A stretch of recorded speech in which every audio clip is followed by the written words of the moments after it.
A realidade mudou, o mundo mudou. O jeito de fazer as coisas não é mais o mesmo. Com a pandemia do Covid-19, tudo teve de ser repensado, modificado, adaptado. As coisas mais comuns de antes, hoje são motivos de temeridade, são motivos de risco, de exposição. E nesse cenário tão novo para alguns, e até previsto por outras pessoas, devemos enxergar as oportunidades e os problemas de forma bem realista, de maneira a tomar decisões acertadas. Sem o falso positivismo, que beira a alienação e a ilusão, nem o exagerado negativismo, que beira o pânico e o desespero. Tendo exatamente a visão para não cair em armadilhas, sem o embasamento científico necessário. Então, nesse vídeo, vamos entender como esses cenários acontecem diante dessa mudança de tudo que vem por aí. E você vai entender essas questões econômicas diretamente relacionadas ao empreendedorismo.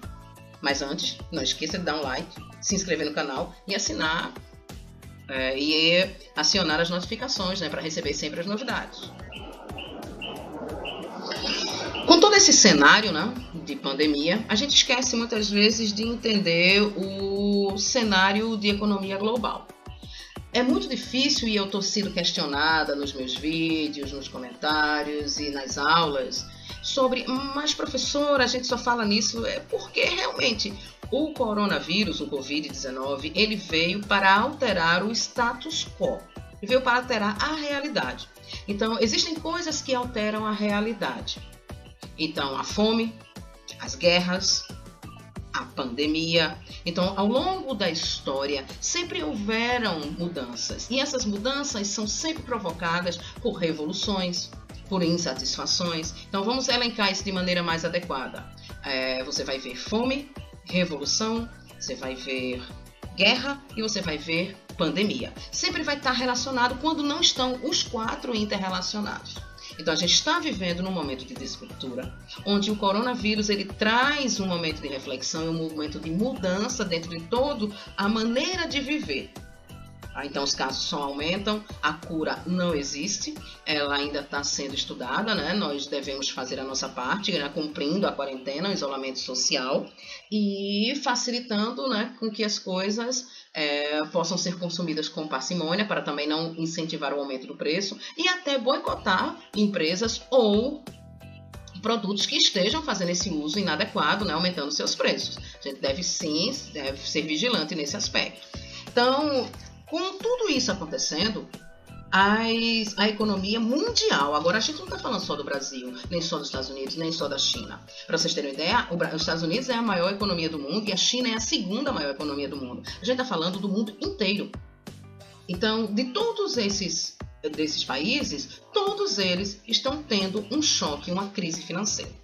Em um dos comentários dos vídeos que eu postei, um aluno fez um questionamento, mas existe uma tendência do nosso Poder Executivo a acabar com a quarentena. E eu falei que as decisões devem ser tomadas baseadas na ciência e que a economia, tal e qual a saúde, são ciências e que devem cada um atuar nos seus respectivos campos. É óbvio que a economia agora deve atuar como ciência, aliada aos pensamentos e às decisões e às conclusões científicas da saúde. Então, isso deve estar de mãos dadas, não pode estar separado. Eu não posso tomar decisões de saúde e de economia separadamente, porque a crise sanitária afeta a economia e a economia afeta a crise sanitária. Sem os devidos investimentos, a crise sanitária vai aumentar e, por consequência, a economia fica ainda pior. Então, quando a gente viu aqueles 3 vídeos sobre cenários, e quem não viu, dê uma olhada lá, que eu falo sobre o cenário de Covid-19, quarentena e renda, para você entender como isso funciona, para você ver os 3 cenários e como isso interfere de maneira mais pungente. Então, os primeiros efeitos do coronavírus eram o mais esperado, eram os problemas com as importações e exportações, a alta do dólar, a alta do petróleo. Isso aí era o mais esperado e a quebra das bolsas, Isso a gente também passou. Só que isso na China foi de forma muito mais forte e depois disso para outros lugares. A China ela produz eletroeletrônicos de maneira mais contundente, mas ela também importa muito. Então ela deixa de comprar e ela deixa de vender e ela deixa de fabricar. E isso acaba se refletindo na geração de empregos, ou pior ainda, na falta de geração de empregos. Quando o Brasil assume o auxílio emergencial, não é? Que eu até fiz um vídeo sobre auxílio emergencial, quem quiser lá, vá lá conferir, né? Dê uma olhada, que é também muito importante porque explica exatamente todas essas questões relacionadas a quem pode solicitar. A primeira instância foi um auxílio de R$200 e logo posteriormente um de 600. Muita gente, inclusive nos comentários, fala, mas a gente deve voltar a trabalhar. Não, não deve voltar a trabalhar. A questão é que, nesses momentos, o governo deve subsidiar, através dos impostos que pagamos uma vida inteira, e eu não estou falando apenas como pessoa física, mas os impostos pagos por pessoas jurídicas, ou seja, os impostos pagos pelos empresários, para subsidiar a sobrevivência da população como um todo, pessoas físicas, e também a sobrevivência das instituições públicas e privadas. O empresário também deve ter um respaldo para que ele não entre em falência. A gente deve proteger todas as instituições. Então, o coronavírus ele deve vir como um problema, mas ele deve também servir como uma oportunidade de reformulação para que a gente possa trazer um impacto positivo para a economia. A geração de empregos ela vai advir da forte presença do governo. Então, o governo ele é crucial nesse momento, para que possa tomar as decisões mais adequadas, né? E até sair na frente em algumas decisões. O Brasil tem muitos casos, a gente, no momento que eu estou falando, eu dei uma olhada, estamos com 43 mil, quase 44 mil casos, mas isso em relação percentual é pouco em relação ao mundo, mas é muita gente doente, né? Vamos combinar, 40 mil pessoas é muita gente. E a gente tem que sim se preocupar com a saúde dessas pessoas. Voltar a trabalhar com o ritmo normal vai trazer mais doenças e mais mortes. Aí muita gente diz, e sim, eu vou morrer de fome? Não, aí é que tá. É onde entra o poder público para auxiliar, como o caso da Prefeitura do Recife, que mesmo para as pessoas que têm CAD único, que são moradores de Recife, cadastrados, eles vão receber uma cesta básica para o auxílio emergencial no valor de R$600 por 3 meses. A Prefeitura de Camaragibe, né, o município onde eu moro, está fornecendo cestas básicas, está dando o lanche das crianças, está dando até material de limpeza para as pessoas. Então, isso tudo são ações governamentais que vão priorizar a população e priorizar também o empresário. Não esqueçamos disso, porque o empresário também é uma pessoa que também pode passar pelo Covid-19, né? Então a gente tem que levar isso em conta. Então, isso mexe com investimentos, mexe com empreendedorismo, isso mexe com vendas. Não há nenhum setor que não esteja sendo afetado. Quando eu falei num dos vídeos, aí as pessoas até comentaram, mas professora, a senhora falou até do mercado pornográfico? Sim, porque estão tendo mais assinaturas desses canais. Então, esses canais estão crescendo, nem tudo é crise. A Netflix conseguiu em uma semana 16 milhões de novas assinaturas. Para a Netflix está sendo uma grande oportunidade. Quem fabrica álcool em gel está tendo uma grande oportunidade. Então, a gente tem que estar dentro desse cenário, pensar também e agir com responsabilidade e não com desespero. Mas é claro que a gente precisa do respaldo. Entendo sim a situação das pessoas, é óbvio, porque eu também tenho essa incerteza e essa insegurança, e a gente tem que buscar outros canais para isso, né? Porque justamente a incerteza tem que trazer uma nova mudança de comportamento e de enxergar as coisas.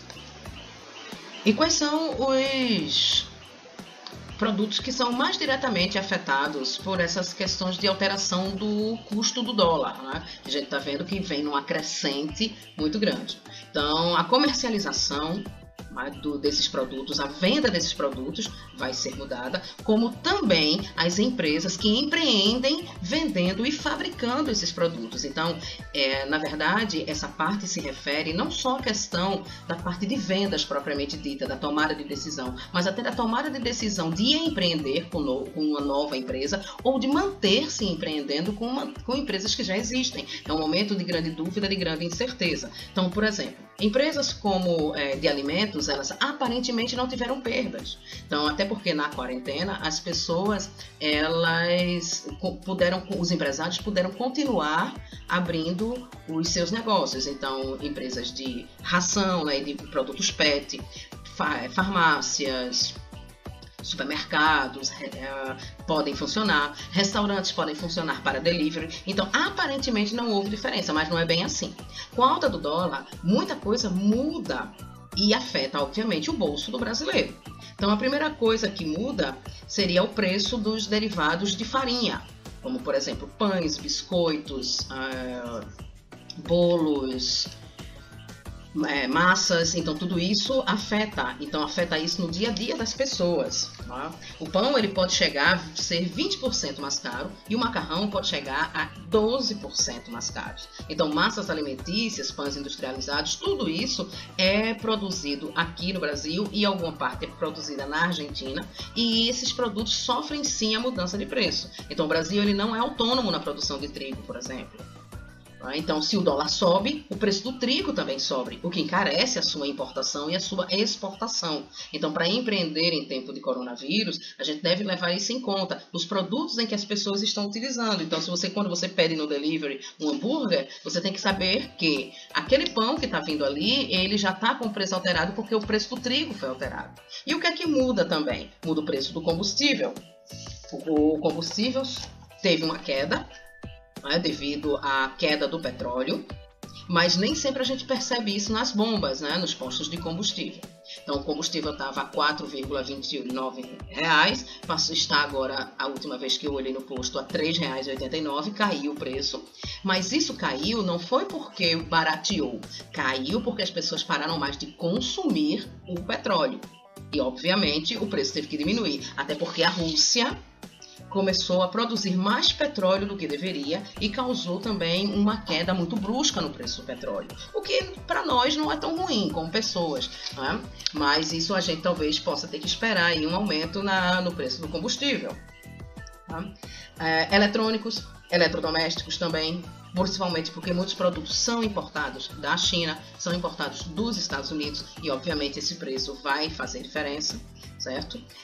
Café, suco de laranja e frutas. Como o Brasil produz coisas tipo exportação, o preço ele é dolarizado, então o preço desses produtos ele vai ser levado em conta de acordo com o dólar e não com o real. Mesmo a gente recebendo em real, a gente vende em dólar, então as pessoas vão sempre abalizar os seus preços relacionados ao dólar. Produtos de limpeza, cremes, desodorantes também vão sofrer, provavelmente vão aumentar em cerca de 3,6%, é o que é esperado.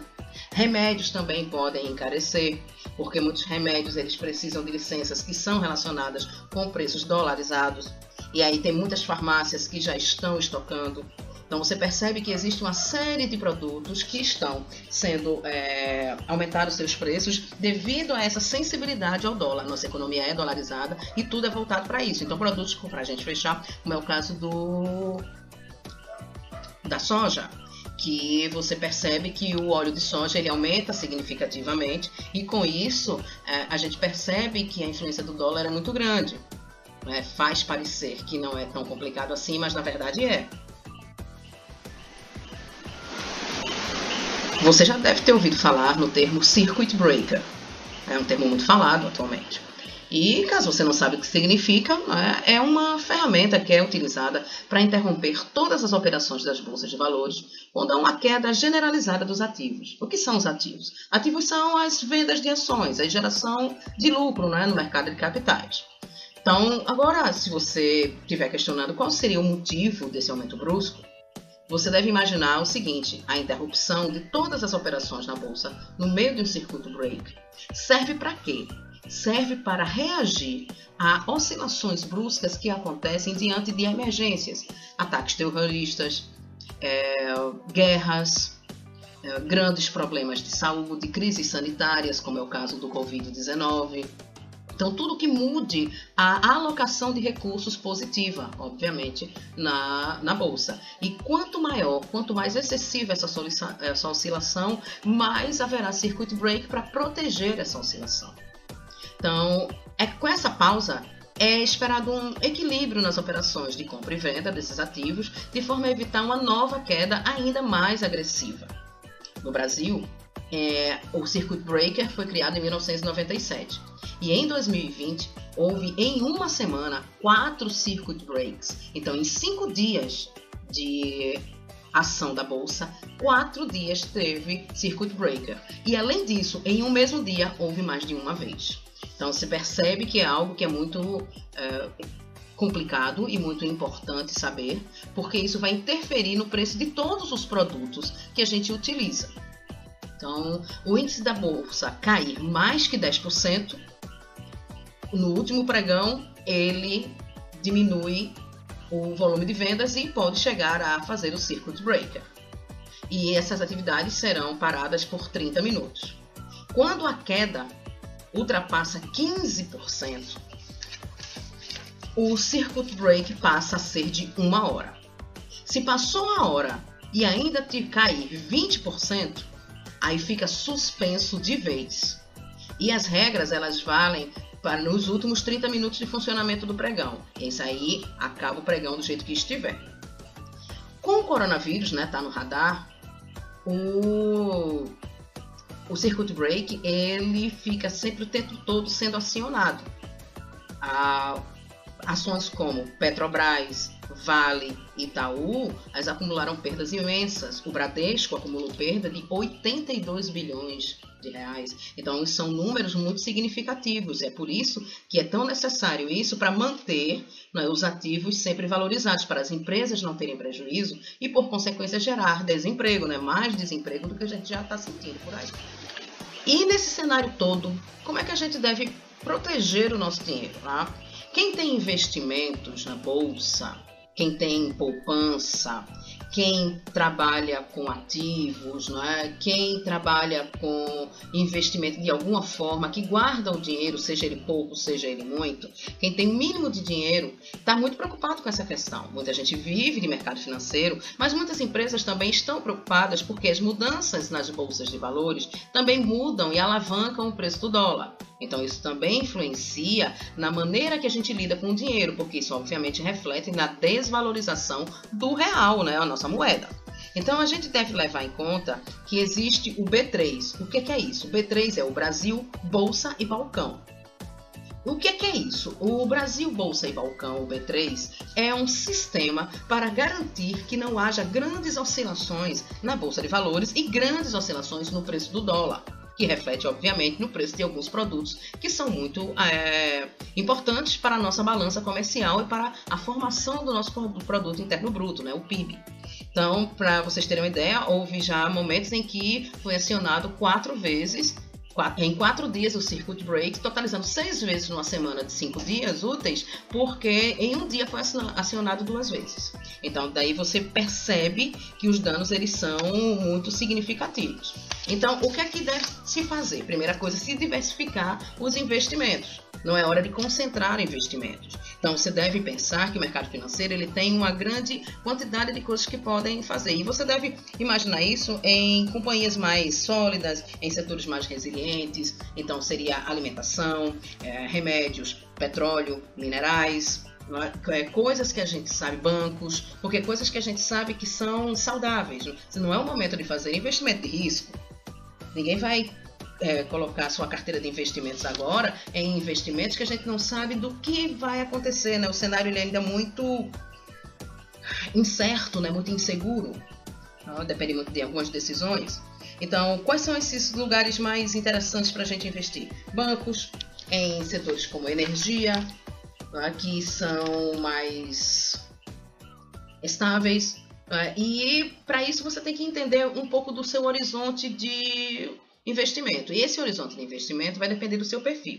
Se você é conservador, se você é moderado, se você é arrojado. O momento é para ser conservador e moderado, não é o momento de ser arrojado. Mas se você for arrojado, pode ser que você invista e tenha grandes ganhos, né? Isso vai depender. Então vamos imaginar, pronto, por exemplo, o Magazine Luiza. Em 5 anos ele aumentou 351 pontos. Então se você investiu R$1.000 hoje, você em 5 anos ganharia R$351.000. É muito dinheiro, mas isso é um investimento de longo prazo e não era um investimento de risco. A Magazine Luiza é uma empresa sólida, mas isso, dentro de outro parâmetro, você pode perder todo o seu dinheiro. Se você é conservador, você dá preferência à segurança, então você vai diminuir ao máximo o risco de perda. Então vai sempre ser rendimentos menores também. Tá? Se você for moderado, você vai procurar o equilíbrio na hora de investir e, obviamente, está ligado à rentabilidade, mas você corre um pouco mais de risco. E o arrojado não. Ele busca grande rentabilidade, mas ele também tem grande risco dentro do mercado financeiro. O ideal é você investir no que a gente chama de FGC, Fundo Garantidor de Crédito. O que é que isso significa? Que caso que o emissor do título, sei lá, você investiu em vassouras Bruxachá e ela quebrou, você recebe de volta o seu dinheiro.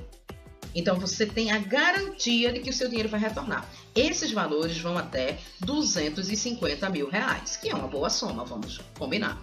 Valores maiores que isso, nenhum banco acoberta. Então isso vai variar de acordo com, obviamente, o seu perfil. Então é por isso que é bom diversificar e não concentrar todo o dinheiro num lugar só, de forma que você não tenha grandes perdas e você possa lançar mão do fundo garantidor de crédito. Porque se você tiver vários investimentos, você vai poder lançar mão disso.